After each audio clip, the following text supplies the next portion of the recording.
¿qué tal? ¿Cómo están, amigos de Ultimátum MX? Muy buenas noches, gracias por acompañarnos a esta hora que inicia el programa Entre Vino, Transición y Buenas Noches. A nombre del director de esta empresa y conductor titular del programa, Ahmed Samayoa, les saluda Alejandro Moguel y me da mucho gusto compartir el panel con grandes amigos y también grandes analistas.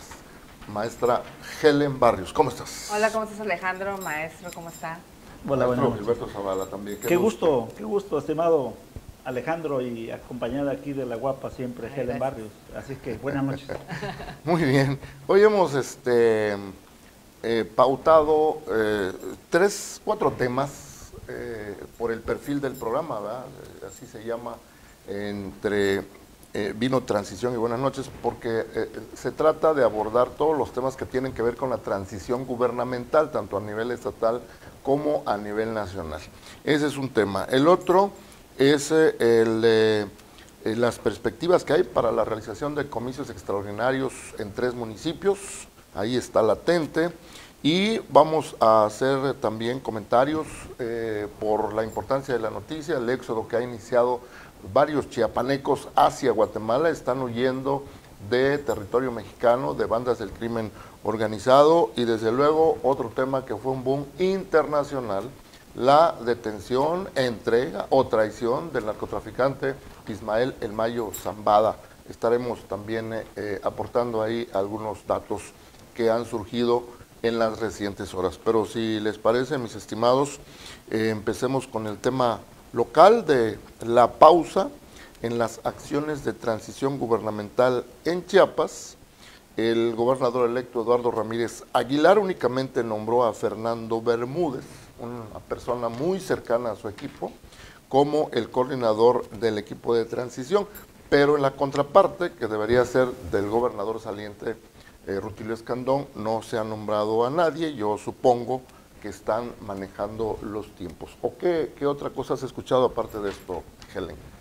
Bueno, pues yo creo que todavía estamos en tiempo, estimado Alejandro. Recordemos que el 8 de diciembre toma posesión el gobernador electo, el doctor Eduardo Ramírez, y considero que se va a alinear mucho, o se está alineando mucho al gobierno federal, al gabinete. Entonces, considero que ya tiene pues la gente que va a ocupar los cargos. ¿Ya los tendrán en la memoria? Sí, yo pienso que ya. Yo pienso que ya los tiene muy identificados a su gente pues cercana, o que va a ocupar algún cargo público que va a ser fundamental para él. Yo considero que ya lo debe de tener, nada más que está esperando tiempos, pienso yo. Entonces, y muy alineado al gabinete de la doctora Claudia Sheinbaum. Sí, claro, pero estaríamos hablando ahí concretamente a los nombramientos. Ajá. Yo decía al equipo de transición. No se ha instalado el equipo, el que va a entregar y el que va a recibir. No hemos escuchado más información al respecto. No, aún no, pero pienso que por ahí ya viene todo este equipo de transición. Sí, maestro. A mí me parece, Alejandro, Helen, que cuando se constituyen ya los equipos de transición, lo que nos ha dejado la historia reciente es que se generan efectivamente mayores expectativas, y frente a la historia que traemos, en la que todo mundo anhela ya el cambio, todo mundo anhela la transformación que tanto se dijo en la temporada de campaña, hoy efectivamente este vacío no alcanza a llenarse, y por eso habrán actores que buscan posicionarse mediáticamente como parte ya del futuro gobierno que va a encabezar Eduardo Ramírez Aguilar. Hay entonces, me parece, Alejandro, Helen, un pacto, un acuerdo que explicaría ese vacío.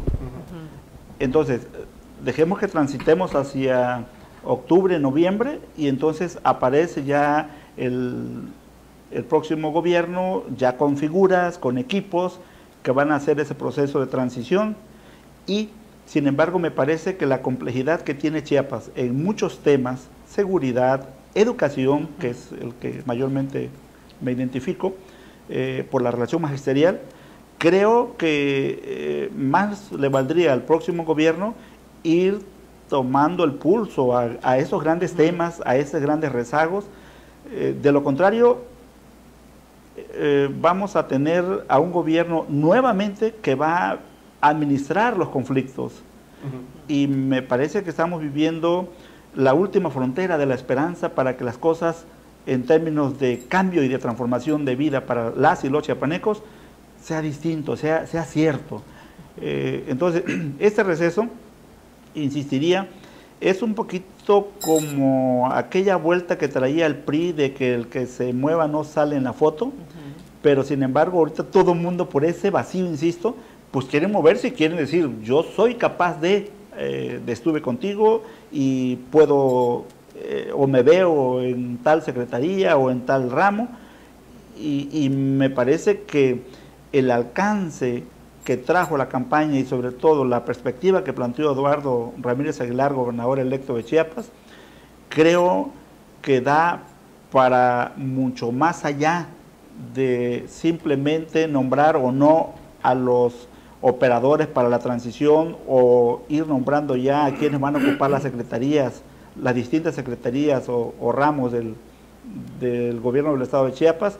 Creo que da más para allá porque Eduardo Ramírez, sin duda, durante la campaña se mostró como un candidato fuerte, decidido, conocedor, y sin duda lo es, y que los hombres y las mujeres que lo acompañaron en la campaña equivale a una mayor responsabilidad para que no solamente se trate de ocupar un puesto, sino verdaderamente de transformar un área, una dependencia o una secretaría en el gobierno de Chiapas.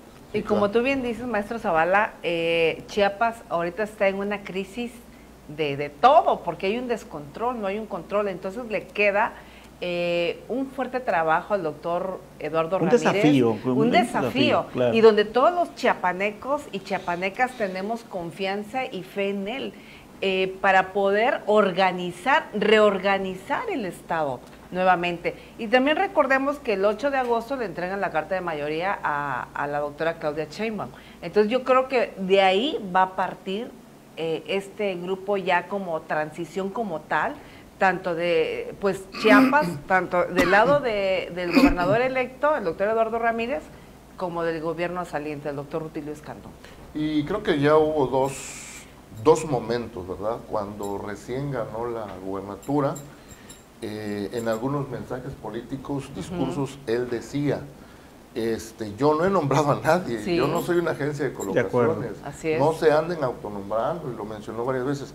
No le hicieron caso y seguían todavía hasta hace... Como siguen, ¿no? Pero creo que había más euforia hace como un mes o un poquito menos, en donde no sé si vieron que apareció por ahí Alfredo Ramírez como autopromocionándose para la Secretaría de Educación, y como que les daban sus manotazos para que no se anduvieran moviendo, la profesora Malena Torres también, no recuerdo quién más, anduvieron también sacando o levantando la mano, ¿verdad? De manera, yo creo que políticamente incorrecta, porque deberían esperar hasta que el gobernador tome las decisiones. Claro. Él, yo creo que conoce muy bien el perfil de cada uno de sus colaboradores, conoce muy bien cuáles son sus virtudes y sus defectos en la vida pública, y seguramente con base en eso y en muchas otras cosas más, porque a veces tienen que haber acuerdos políticos, ¿verdad? Intervienen muchos factores para que él en último momento pueda decidir quién va a ocupar tal o cual secretaría, ¿no? Pero ya ahorita pareciera que hay como un relax, ¿verdad? En los últimos días. Así es, y también un gobierno de unidad, ¿no? Por la misma situación que está pasando el Estado, sabemos que es un Estado con sus conflictos, diverso, en el tema fronterizo, el tema de los migrantes, lo que está pasando, el crimen organizado. Entonces, él, muy alineado a gobierno federal, al gabinete, insisto, buscará los mejores perfiles para los diversos cargos, porque tenemos que sacar el Estado de Chiapas adelante con toda esta problemática que hay hoy. Sí, claro. Yo estoy de acuerdo. Fíjense que, sin embargo, todas las áreas que tienen que ver con el desarrollo humano, con la economía, con la educación, con la convivencia, con la tranquilidad, tiene un rezago acumulado muy, muy importante en el que nos demanda, y sobre todo a quienes están cercanos al gobernador electo Eduardo Ramírez Aguilar, mayor responsabilidad. A mí me parece que no se trata de si voy o no voy, o soy o no seré, sino se trata de ese gran diagnóstico, de hacer un gran diagnóstico y tener el qué hacer si tuviera yo la oportunidad de ocupar tal o cual responsabilidad o tal cargo. A mí, por ejemplo, me suena mucho una pregunta en un diálogo que sostuve muy breve con don Juan Carlos Gómez Aranda. Él hacía una pregunta en materia de educación. Me decía, ¿cómo te gustaría recordar al gobierno de Eduardo Ramírez Aguilar en la educación de Chiapas después del 2030? Y me pareció una pregunta, y me sigue pareciendo una pregunta muy profunda, muy interesante, porque no se trata nada más de la alegría o la rechura de yo sí voy, yo quiero, y trabajé, hice campaña, y estuve contigo, y merezco el cargo. No, se trata de cómo va a pasar a la historia, porque además Eduardo Ramírez ha dicho que él quiere ser un gobernador que haga historia, y creo que para empezar ya lo hizo. El mayor número de votación, el mayor número de partidos. Sí, ahora viene lo realmente serio, lo realmente importante, que es Chiapas, cómo transformamos Chiapas, y que en ese reto efectivamente sus colaboradores, quienes vayan a estar con él, deberían de ir asumiendo esa responsabilidad en términos de ir construyendo realmente, conociendo más allá de simplemente el cargo. Hay muchos recovecos. Mira, les voy a hablar de educación, hablaré de educación. En educación, nuestros indicadores son alarmantes, son desastrosos, y en esas circunstancias demanda efectivamente qué vamos a hacer, cómo transformamos, cómo salimos del rezago social, cómo salimos de ese analfabetismo que pesa casi el 14% de nuestra población. Y yo diría de entrada, por ejemplo, en materia de uno de los mayores problemas que trae la educación en Chiapas es se centra en la educación básica, sí, y que hoy por hoy la educación básica no está teniendo la mayor atención o la mínima atención. Es decir, miren, venimos de una pandemia, el sistema educativo estatal siguió transitando como si nada hubiera ocurrido, la pandemia continúa, el rezago social, el rezago educativo continúa acumulándose, y creo que las maestras y los maestros, y sobre todo Chiapas, merece una atención distinta en ese ramo. Pero si nos vamos a seguridad, bueno, acabas de poner ahí en la agenda que vamos a abordar el tema de las elecciones en algunos municipios. ¿Y qué tenemos en esos municipios? Pues inseguridad, rezago, marginación, pobreza. ¿Qué vamos a hacer con esos indicadores en términos de un gobierno que, insistiría, es nuestra última frontera de la esperanza? Sí, claro. Sí. Efectivamente, y ya se ha comentado bastante, ¿verdad? Que todo el mundo especula, piensa que basando nuestras ideas, nuestros comentarios y nuestros análisis en el discurso de Eduardo Ramírez, que dice que quiere trascender, que no quiere ser un gobernador más. Tomando en cuenta eso, y tomando en cuenta los perfiles de los primeros dos paquetes de funcionarios que anunció la doctora Claudia, ¿no? Que son altamente calificados en materia académica, política, y de experiencia. Entonces suponemos que él también va a buscar los mejores perfiles con esas características para los principales cargos de acá, claro. ¿no? Yo creo en eso, yo espero eso. Sí. Tendría que ser Fiscalía General, tendría que ser Secretaría de Seguridad Pública, no sé, tal vez el Poder Judicial. La Fiscalía no es un subordinado directo suyo de acuerdo con la Constitución, pero él propone al Congreso, ¿no? Propone una terna y de ahí se nombra. Entonces, por esas razones suponemos que por ahí va a transitar en ese sentido. Y efectivamente el siguiente tema es el nivel nacional, ¿verdad? Que tampoco han empezado oficialmente los trabajos de la transición gubernamental entre la presidenta electa Claudia Sheinbaum y el gobierno de Andrés Manuel López Obrador. Ahí hay dos aspectos que yo quisiera poner en la mesa, si me lo permiten. Uno de ellos es que el Tribunal Electoral del Poder Judicial de la Federación no ha declarado válida todavía la elección. Es un protocolo, ¿verdad? ¿No? Sabemos que eso ya no va a cambiar, pero lo tiene que hacer. Al declarar válida la elección, tiene que entregar la constancia de mayoría, como tú decías, y a partir de ahí, pues, la doctora Claudia Sheinbaum ya será la presidenta electa de México, porque ya tendrá su documento, ¿no? Entonces, a partir de ahí, como decía Helen, adelantaba muy bien hace un ratito, supongo que van a empezar a trabajar ellos también de manera un poco más formal, ¿verdad? Y los tiempos entre toma protesta la presidenta, en este caso a nivel nacional, y el gobernador en Chiapas, pues son distintos. Entonces, también estoy de acuerdo con Helena en que cuando suceda todo eso, incluso yo pienso que hasta que tome protesta la doctora Claudia, que será el 1 de octubre, Chiapas va a empezar ya a darle forma a la transición, tal vez, la entrega-recepción, que no puede llevarse mucho tiempo ahorita con la modernidad, los equipos tecnológicos, y también para nombrar a sus cercanos colaboradores nuestros. Y fíjense, yo no veo prisa en la actual administración, tanto federal como estatal, en decir, ya vamos a entregar, ya va a terminar. Sí, yo veo como que un modelo por el que no hay prisa, vamos con toda la calma, seguimos haciendo las cosas como si el sexenio, en algunos casos muy importantes, todavía fuera iniciando.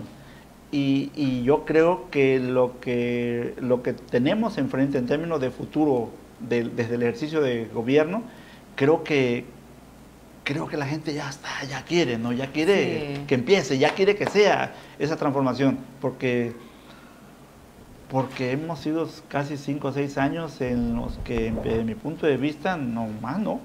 Es decir, ahí seguimos con pura saliva, ¿no? Con pura saliva.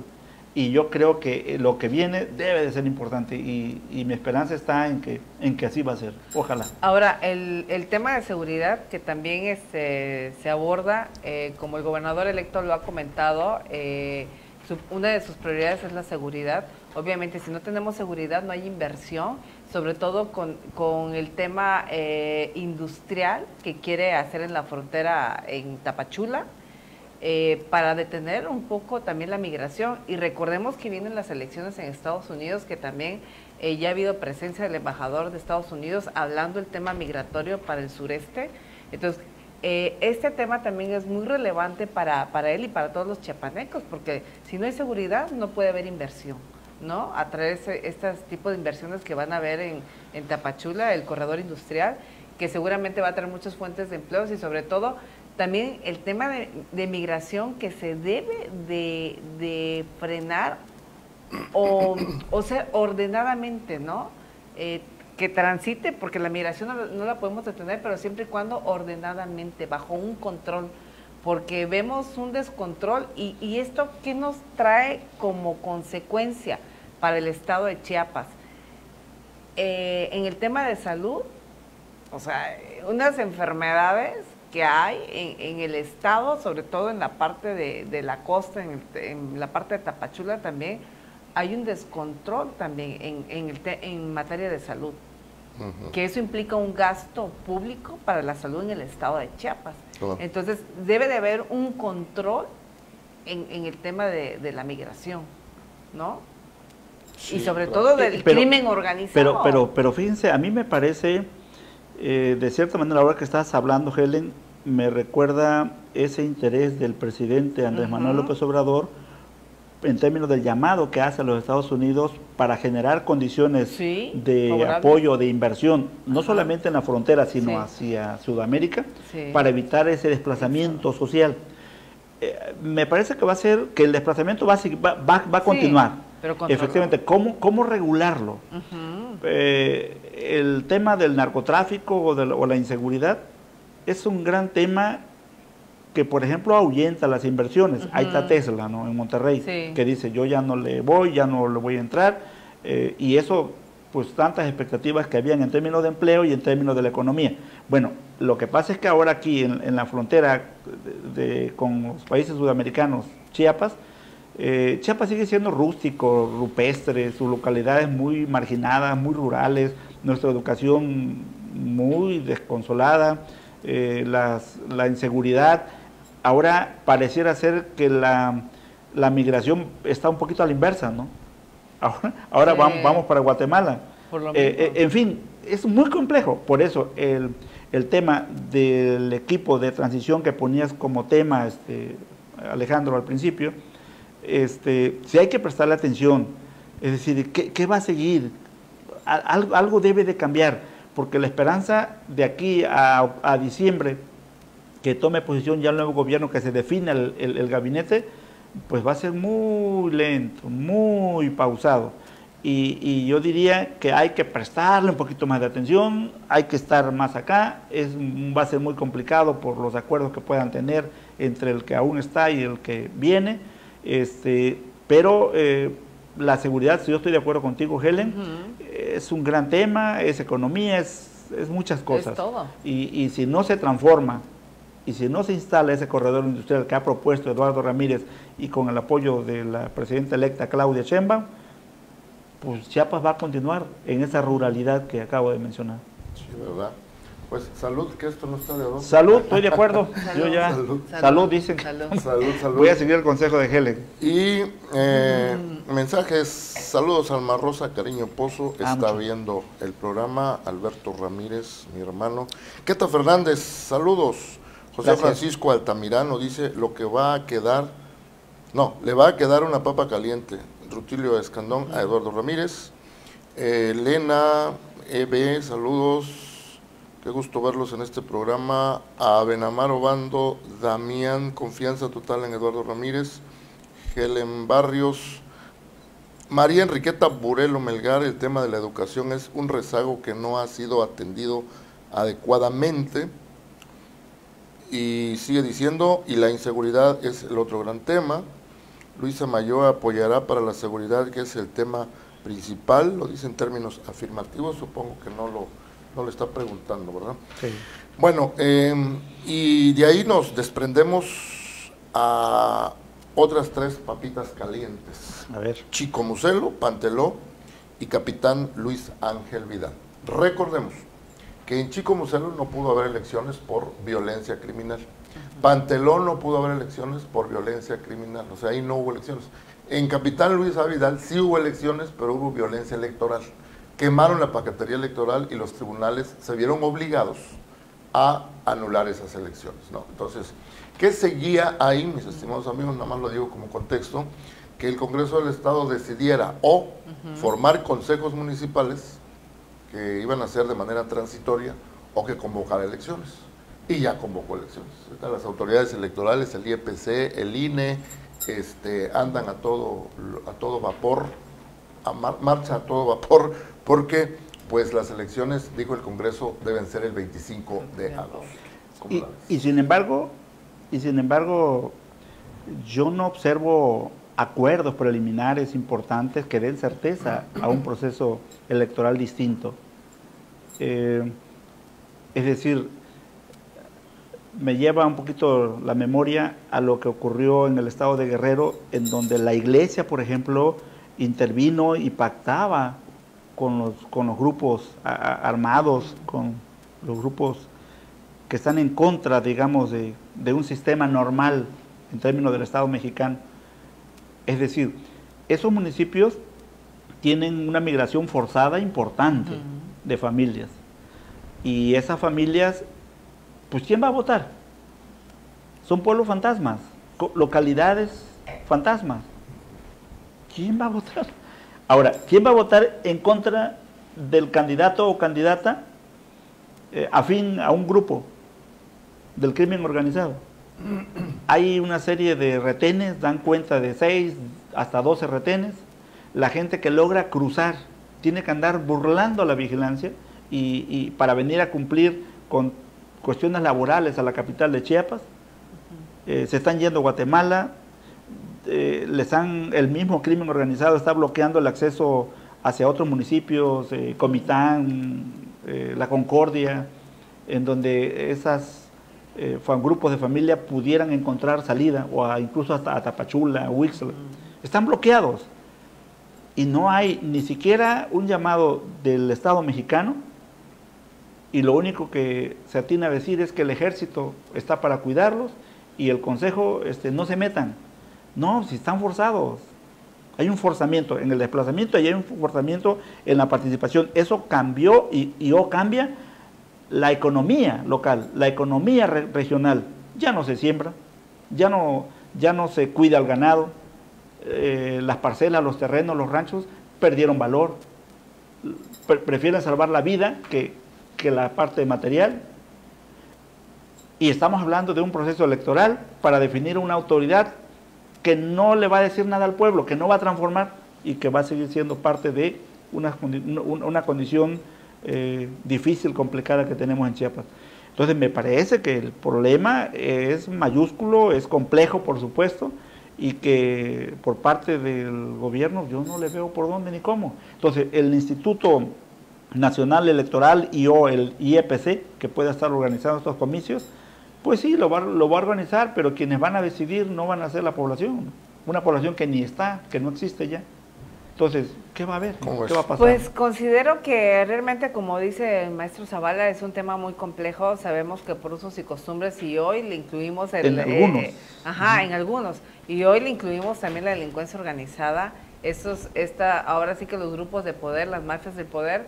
Entonces, mi expectativa, yo espero me equivoque, espero que no sean elecciones violentas, sangrientas, como generalmente ha sucedido.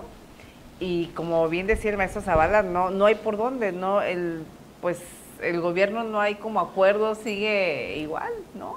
Y yo no esperaría que fueran violentas, más bien, Helen. Me parece que puedan ser elecciones tan tranquilas, con una votación mínima, que genere un gobierno que no va a obedecer, por supuesto, a un marco legislativo, a un marco de leyes, sino va a obedecer a otro tipo de instancias.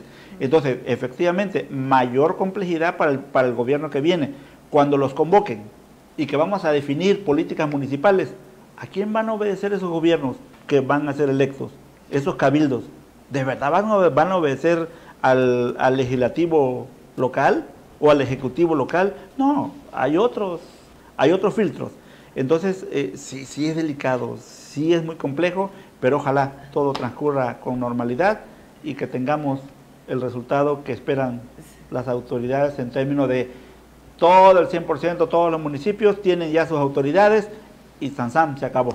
Sí, maestro, pero antes que eso, tienen que haber condiciones para que se instalen las casillas, ¿no? Antes de que se llegue a las votaciones, tiene que haber condiciones. Andan en eso todavía las autoridades, llevan un calendario electoral, autoridades electorales, y van cumpliendo, ¿verdad? Pero ya cuando mandan a su personal operativo a checar dónde van a estar instaladas las casillas, cuando ya van a llevar el material electoral que ya está impreso, ¿no? Las boletas. Cuando la van a recoger, el proceso la van a recoger. Sí, tienes razón. ¿no? Todo eso, todavía falta verlo. Y es ahí donde yo sí tengo confianza en que las autoridades correspondientes, que en este caso tienen que ser del Ejecutivo Estatal, Secretaría General de Gobierno, no las instituciones electorales, sino las autoridades civiles, logren generar las condiciones para que se hagan las elecciones. Ojalá. ¿Verdad? Ojalá, esperemos eso. ¿Verdad que sí? Sí, ojalá que sí. Muy bien. Bueno, y recordarle a la audiencia que quienes resulten electos o electas este 25 de agosto en estas elecciones extraordinarias en Panteloche, Comucelo y Capitán Luisa Vidal, van a tomar protesta de sus cargos el mismo día que las autoridades municipales electas el 2 de junio, que es el 1 de octubre, ¿no? Ahí está homologada la fecha con la Presidencia de la República, van a entrar al mismo tiempo, ¿verdad? Y ojalá que se llegue a eso para que queden establecidas ya las autoridades municipales en los 123 municipios donde debió haber elecciones en el 2 de junio. Bien, y si quieren vamos rápidamente porque el tiempo se nos va. ¿Algún comentario breve, maestro Helen, de este éxodo de chiapanecos que se están yendo hacia Guatemala? ¿Ustedes creen que siga aumentando? ¿Ustedes creen que se siga allá, que se quede ahí donde está? ¿Qué podría pasar, Gel? Pues tiene que frenar ahorita, por eso les decía que hay mucha esperanza con este nuevo gobierno, el gobierno entrante del gobernador electo Eduardo Ramírez, que se frene la inseguridad, porque de ahí va a partir todo, ¿no? Esta inseguridad que hay de estos grupos de la delincuencia organizada, tienen que, pues, controlarlo, ¿no? Tienen que controlar, porque si no, va a seguir. Pero estaremos esperando de aquí hasta enero. Y si no es que más, y si no es que más. Bueno, entonces, yo no veo, por ejemplo, un combate frontal a estos grupos, por supuesto, no. No hay condiciones. no. Pero sí yo veo una ventanita que pudiera abrir para efectos de hacer una transición tersa, acuerdos que permitan una gobernabilidad, y que ahí tiene que hacer toda su experiencia y todo su buen oficio del gobernador electo. Creo que los desafíos de verdad no son sencillos, no son simples, y van a necesitar de que además, en términos de esa sociedad que se dice, en términos de la narrativa, una sociedad pensante, una sociedad que participa, que demanda, me parece que no somos esa sociedad, ¿no? Pero el éxodo, ¿sí lo ves entonces que se pueda frenar con lo que haga el gobierno? Yo no veo al gobierno haciendo nada, de verdad. Lo único que sí veo es que efectivamente la posibilidad de que el éxodo sea frenado por los mismos grupos delincuenciales, que pongan retenes, que pongan grupos, barreras para que no crucen y permanezcan acá, porque a ellos les interesa también el recurso humano. El recurso humano para ellos es vital, porque es de organización, les da fuerza, les da poder, son sus barricadas. Entonces, no creo que se detenga, y si se detiene es por parte de los propios grupos que bloquearán los accesos. Y sin embargo yo veo, en términos de los grupos o las familias que lograron cruzar, veo a un gobierno, el de Guatemala, muy atento en la atención, muy atento a esos grupos en términos de la atención, de la contabilidad, y creo que eso habla muy bien de ese gobierno. Más activo ellos que el gobierno mexicano. Por supuesto, por supuesto. ¿Verdad? Muy bien, y el último tema pues lo tenemos que abordar también, impactó en todos lados, fue de atención internacional, decía yo, la detención, la entrega o la traición del narcotraficante Ismael El Mayo Zambada.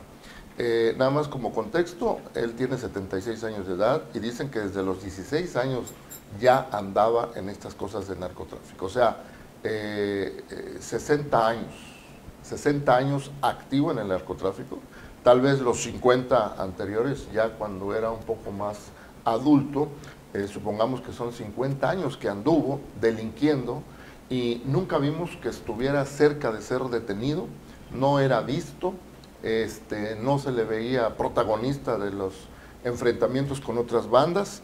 Solamente lo recuerdo, no sé ustedes cómo lo recuerdan, pero en una entrevista que le hizo Julio Scherer, el director de la revista Proceso, en el 2010, y estamos en 2024, o sea, hace 14 años que no se sabía de él, ¿verdad?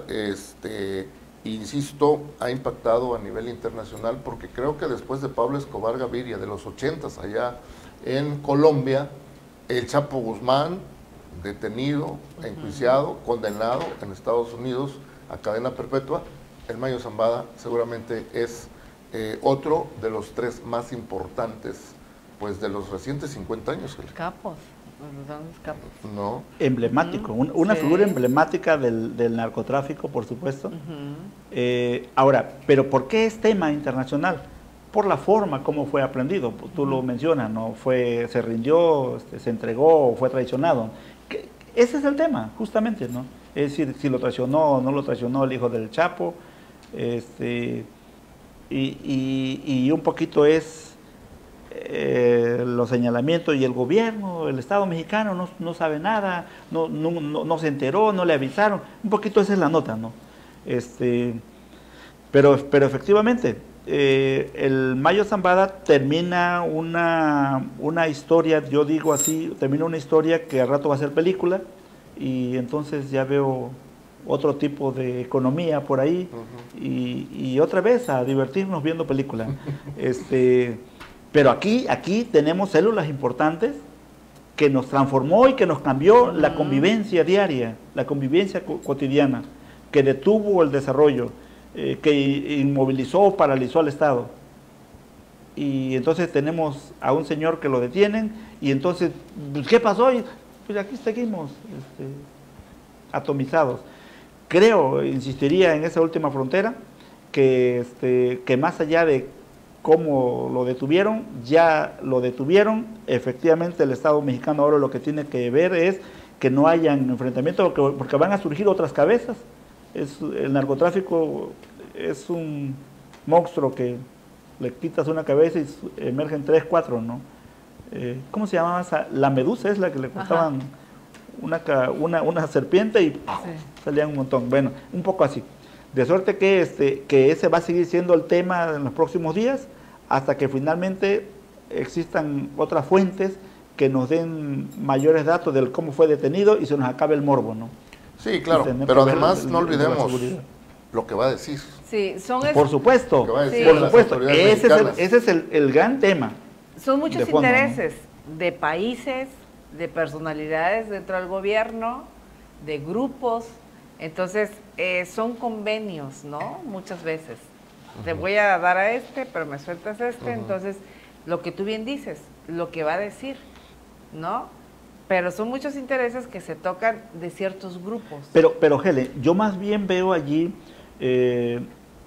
esos convenios que tú le llamas acuerdos o pactos, más bien entre ellos, con los Estados Unidos. Sí, claro. En donde el Estado mexicano o el gobierno mexicano está un poquito al margen, y entenderlo así, yo lo veo así por la forma como este gobierno también se ha situado en estos últimos 5 o 6 años. Como tú bien decías, son grupos que quieren erradicar a otros grupos, claro, para surgir nuevos espacios. Sobreponerse. Claro. Sí, de todas maneras, aquí vemos también otra consecuencia del comportamiento del presidente López Obrador, como lo ha hecho en muchos rubros a nivel internacional. Ha menospreciado a la DEA, la ha vilipendiado, ¿no? Critica las instituciones del gobierno de Estados Unidos cada que puede. Entonces, ahora que se le presentó la oportunidad a Estados Unidos de hacer esto, o se le fue a entregar fulano, o se lo llevaron por traición, pues él dijo, bienvenido, a ver, aquí está. Y no vayamos a esperar otra cosa, que el gobierno de Estados Unidos ya está armando su expediente, todo lo que digan del gobierno mexicano, ¿verdad? Para que en un momento dado, pues no es que vaya a meterlos a la cárcel, sino que lo va a usar políticamente. Claro, ahora hay un tema, digo, que no está ahí, pero el tema de los chinos en México. Hoy, como muy cerca de renovar el Tratado de México. La revisión. Ajá, el TEMEC, muy próximamente, y con los cambios que vienen dentro de Estados Unidos, los chinos juegan un papel muy importante, porque la entrada de los chinos, casi es una invasión a México, está mandando una mala señal a Estados Unidos, por el tema de la seguridad de la información. Tecnología. Ese es otro tema que posteriormente lo tocaremos, porque tenemos la frontera sur, también donde se están fugando, y aparte todo México tenemos una invasión. Que eso también va a jugar un papel muy importante, y el mensaje que le estamos mandando a Estados Unidos en el tema de la información. Para despedirnos, estimado maestro, ¿qué crees que surja en la agenda inmediatamente a todo esto? Estos escándalos, el Mayo Zambada, las Olimpiadas vinieron a opacar bastante lo que pasa en Chiapas, ya quedó en tercer plano esto del éxodo de coterráneos nuestros a Guatemala. ¿Qué podemos esperar? ¿Qué se te ocurre? A mí me parece, fíjense que a mí me parece que tenemos una suerte en el que nuestros temas, que deberían ser importantes, terminan por pasar efectivamente a segundos o terceros planos, porque acontecen otro tipo de circunstancias, ¿no? Hoy las Olimpiadas, efectivamente, en las que, pues, la esperanza otra vez, aquí teníamos la esperanza en lo político, ahora vamos aquí a lo deportivo, a ver si nos sacamos cuántas medallas llevamos, no, tantas de bronce, tantas de plata, y que haya una de oro, y que y aquellos memes, ¿no?, de que el mexicano se llevó la primera medalla, pero se la robó, y ahí va la policía atrás, ¿no? Es decir, siempre buscamos un desfogue a nuestras circunstancias. Sin embargo, yo espero que las próximas semanas transitemos en una ruta sí de meditar, sí de reflexionar y de tener confianza en lo que viene. Yo confío mucho en lo que viene, que va a ser distinto. El problema es que, y ese es el dilema que va a tener el gobernador electo, que no sean los mismos. Porque si lo que se están disputando es nada más el cargo, pues ya se amoló nuestra esperanza, ¿no? Claro. Considero, como tú bien comentas, maestro Zavala, que hay una esperanza de todas las chiapanecas y los chiapanecos en este nuevo gobierno en el estado de Chiapas y a nivel federal, que se alinee. Creo que los mensajes que ha mandado la doctora Claudia Sheinbaum ahora en su gabinete han sido de mucho acierto, y los mensajes que ha mandado también a nivel internacional han sido buenos, y eso también nos fortalece también como frontera. También Estados Unidos ha puesto los ojos en Chiapas por el tema de los éxodos, por el tema de migración, la movilidad que ha habido desordenadamente, que impacta a todos con el crimen organizado. Entonces, considero que vienen buenas cosas para el país y para el estado de Chiapas, que es el que me interesa. Entonces, considero que sí, pero se tiene que trabajar todos, y nosotros como sociedad exigir, o sea, señalar. ¿Qué hubiera pasado si la detención del Chapo, ya sé que nos estamos despidiendo, Desde el Mayo Zambada, si la del Mayo Zambada hubiera ocurrido antes del primer debate Biden-Trump? ¿Fuera otra la historia? Porque hoy la historia que viene es, decimos, ya Trump es el próximo presidente y por lo tanto...